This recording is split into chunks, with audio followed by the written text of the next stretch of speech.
Hi, my name is Daniel Gurrola, and I'm a Roman Catholic. About 30% of California's population associates with Catholicism. So you're probably thinking, this isn't a great example of how diverse California can be religiously. I'd beg to differ. Because the Catholic Church is so large, I think you can find a lot of diversity within the Catholic Church. I'd like to talk to you about a facet within the Catholic Church that you probably haven't heard too much about. I'd like to talk to you about Immaculate Conception Apostolic School.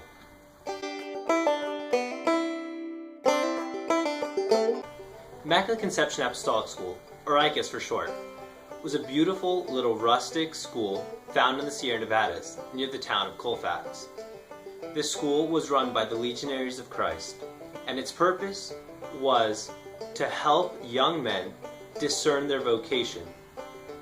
I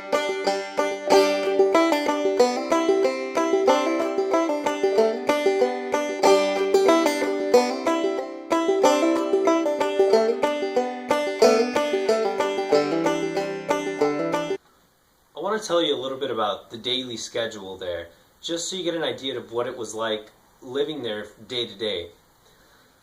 We would wake up at 7 a.m. and get showered, and then head down to the chapel. We would have our morning prayers, and after our morning prayers we would have a guided meditation. After meditation we would have a celebration of the Eucharist. This is probably one of the most important celebrations for Catholics, and we would celebrate it daily. After Mass we would have breakfast, which was usually in silence.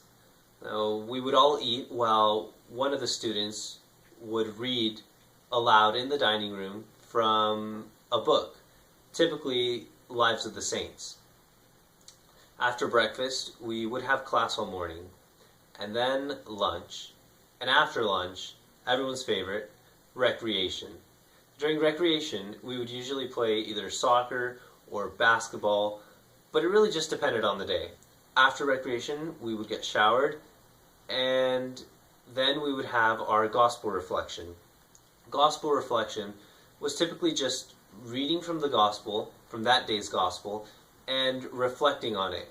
We would go around a group, and each person would give his input on something that we could reflect on, some theme that we could pick out from that day's gospel.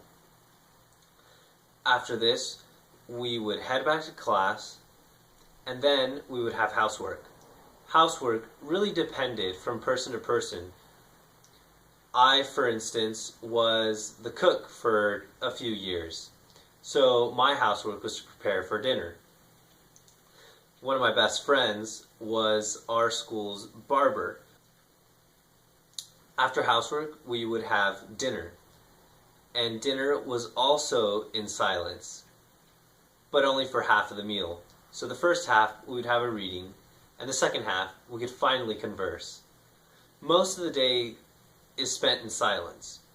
You're not really allowed to talk to others in places of silence. So typically the bathrooms, our preparation rooms, and our dorms. Those are all places of silence.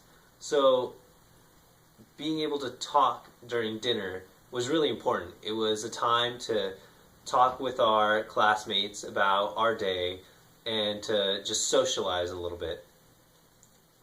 After dinner, we would usually have what we called a night activity, and that was really just, could be anything. A lot of the times, however, it was band practice. After our night activity, we had night prayers. And after night prayers was a time of complete silence. We'd usually get in trouble if we talked after night prayers. This was all just to keep a certain discipline and a certain structure to the way we did things. And honestly, I think that helped a lot. I think that it was very important at that age to have structure in my life. I think it definitely helped me. After night prayers, we would go to bed and do it all over again the next day.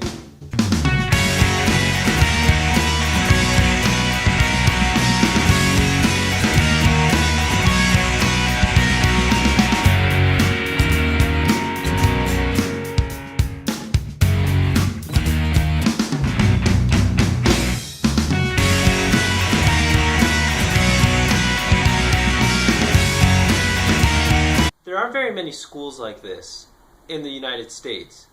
In fact, in the world. It used to be a very common thing for the Catholic Church to have schools where younger men could discern their vocation to the priesthood. But it's not so common anymore.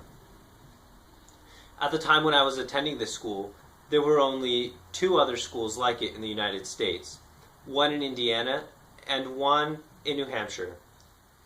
This made the school that I attended the only one on the West Coast.